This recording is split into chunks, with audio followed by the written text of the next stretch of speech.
సహోదరి సహోదరులు, యెహోవాను చూసి హేళన చేసేవాళ్ళు కనిపిస్తూ ఉంటారు.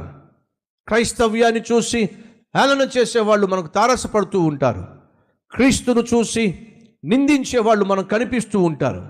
మీ దేవునికే ఉంది గొప్ప, 3 మేకుల్లో ఆయన్ని కొట్టి చంపేశారు అని చెప్పి హేళన చేసేవాళ్ళు ఉంటారు. తన్ను తానే రక్షించుకోలేకపోయాడు, ఇక మిమ్మల్ని రక్షిస్తాడు అని చెప్పి హేళన చేసేవాళ్ళు ఉంటారు.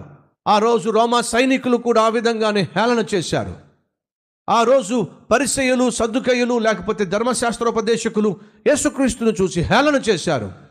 కానీ దయచేసి గమనించండి, ఒకడట సూర్యుని చూసి హేళన చేద్దామని చెప్పి సూర్యుని మీద గాండ్రించి ఉమ్మేశాడట. ఏమవుతుంది చెప్పండి? ఒకరోజు క్రీస్తును నిందించే, క్రీస్తును హేళన చేసే వారి గతి కూడా అదే అవుతుంది.